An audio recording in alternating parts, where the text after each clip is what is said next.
Jawaharlal Nehru. Nationalism and internationalism. My reaction to India thus was often an emotional one, conditioned and limited in many ways. It took the form of nationalism. In the case of many people, the conditioning and limiting factors are absent, but nationalism was and is inevitable in the India of my day. It is a natural and healthy growth. For any subject country, national freedom must be the first and dominant urge for India, with her intense sense of individuality and of past heritage. It was doubly so.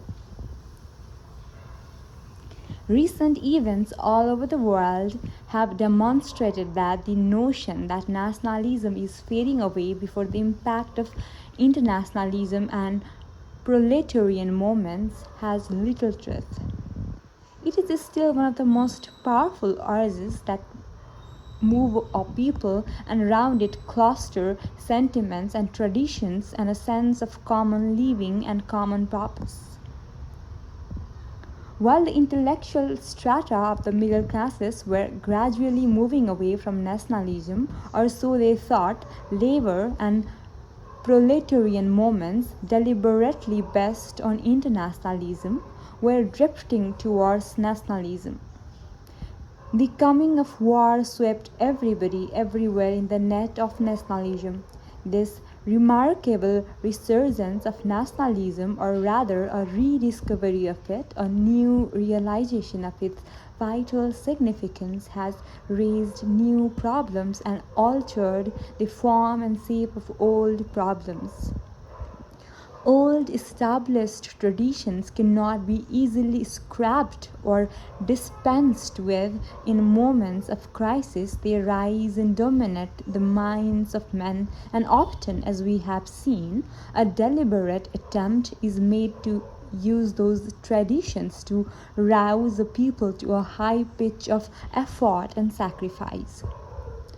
Traditions have to be accepted to a large extent and adapted and transformed to meet new conditions and ways of thought, and at the same time, new traditions have to be built up.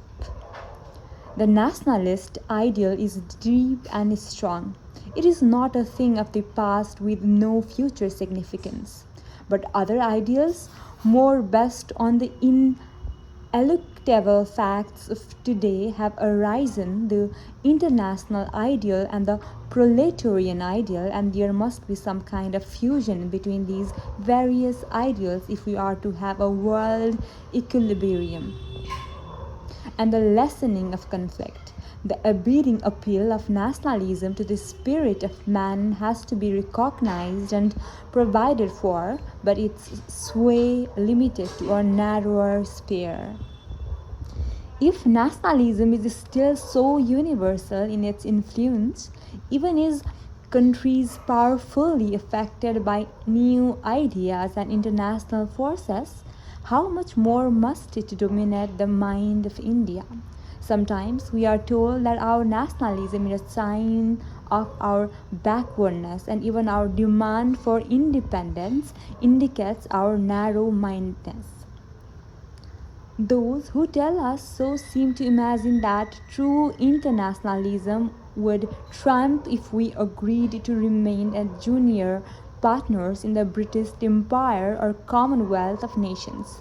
They do not appear to realize that this particular type of so-called internationalism is only an extension of a narrow British nationalism, which could not have appealed to us even if the logical consequences of Anglo-Indian history had not utterly rooted out its possibility from our minds.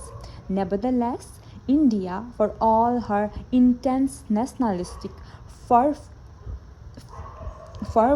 has gone further than many nations in her acceptance of real internationalism and the coordination, and even to some extent the subordination of the independent nation state to a world organization. Next, India's strength and weakness. The search for the sources of India's strength and for her deterioration and decay is long and intricate. Yet the recent causes of that decay are obvious enough. She fell behind in the march of technique in Europe, which had long been backward in many matters. Took the lead in technical progress. Behind this technical progress was the spirit of science and a bubbling life and spirit which displayed itself in many activities and in adventurous voyages of discovery. New techniques gave military strength to the countries of Western Europe, and it was easy for them to spread out and dominate the East. That is the story not only of India but almost the whole of Asia. While this should have happened so is more difficult to unravel, for India was not lacking in mental alertness and technical skill in earlier times.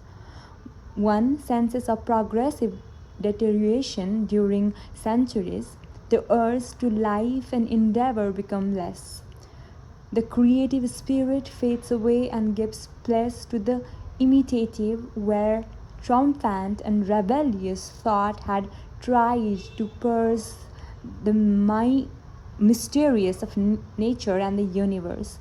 The wordy commentator comes with his glosses and long explanations. Magnificent art and sculptures give way to meticulous carving of intricate detail without nobility of conception or design. The vigor and richness of language, powerful yet simpler, are followed by highly ornate and complex literary forms. The urge to adventure and the overflowing life which led to vast schemes of distant colonization and the transplantation of Indian culture in far lands, all these fade away, and a narrow orthodoxy taboos even the crossing of the high seas. A rational spirit of inquiry, so evident in earlier times, which might well have led to the further growth of science, is replaced by irrationalism and a blind idolatry of the past.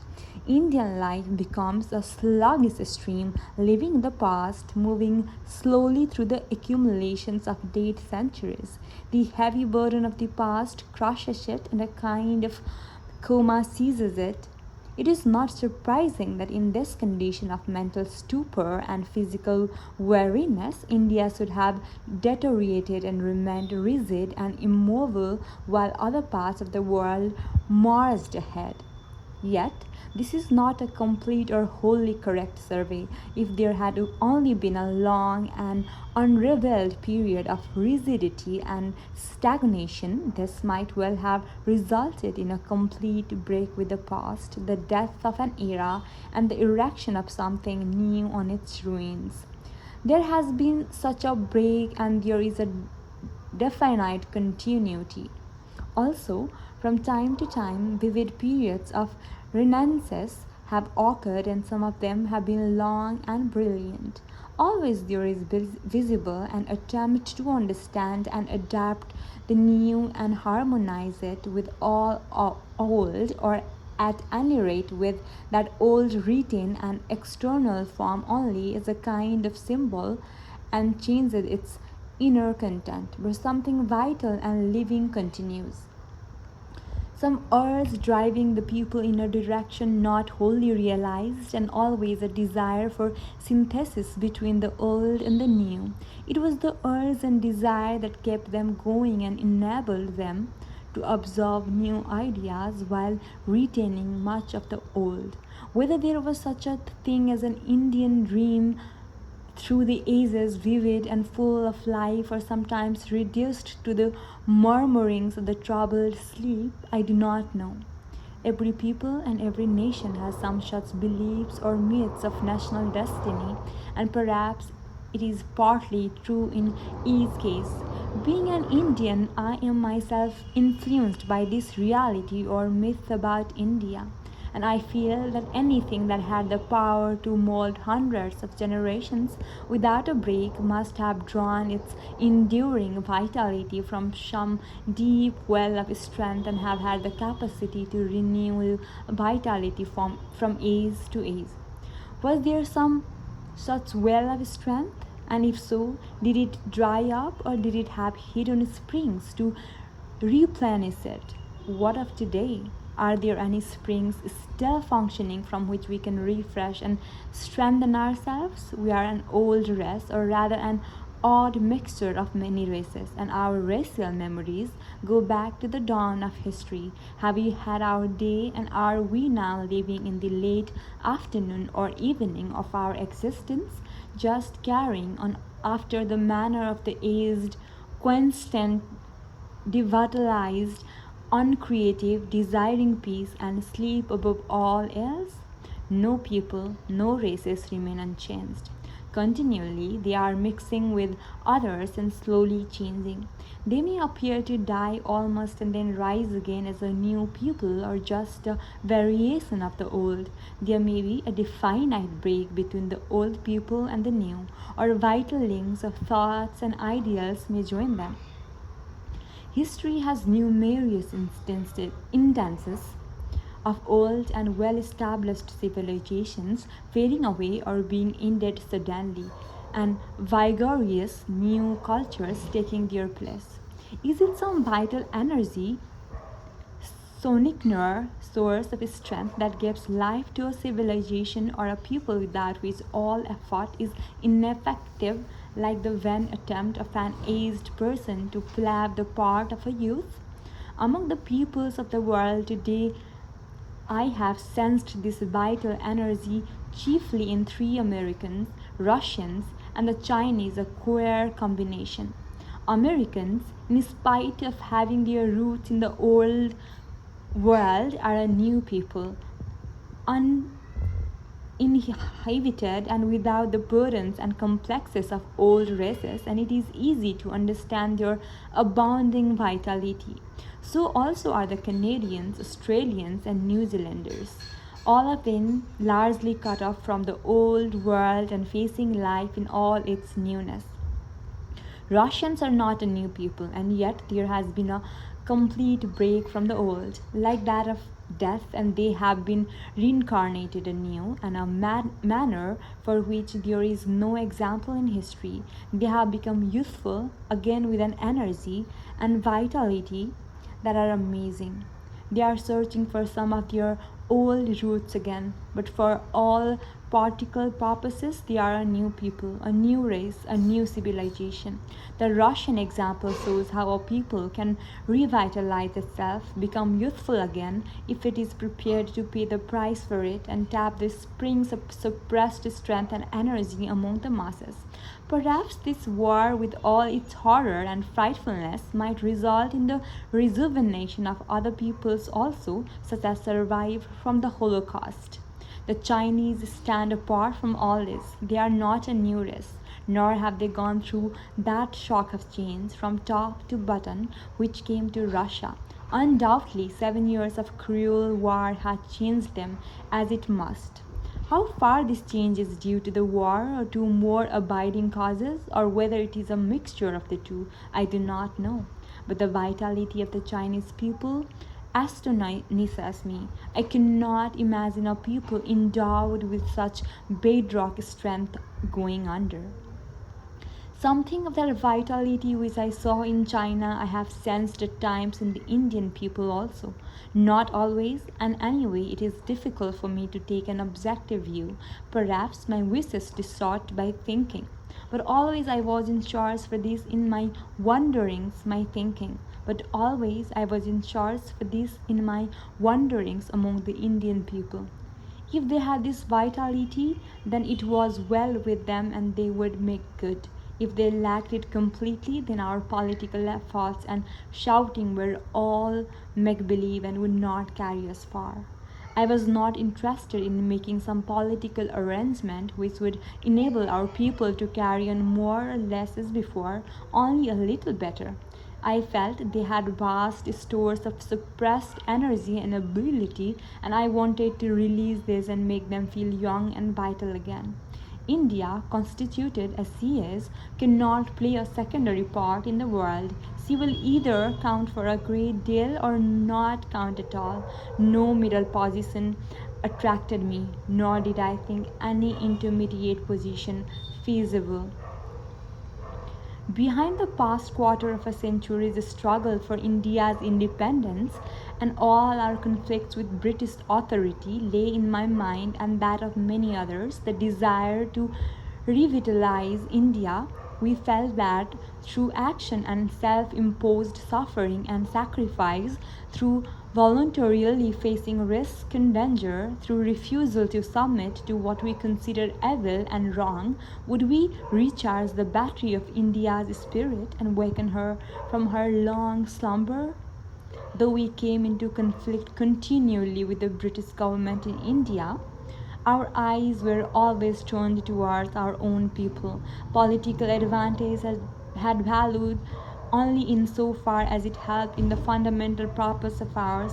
Because of this governmenting motive, frequently we acted as no politician moving in the narrow sphere of politics only would have done, and foreign and Indian critics expressed surprise at the folly and intransigence of our ways.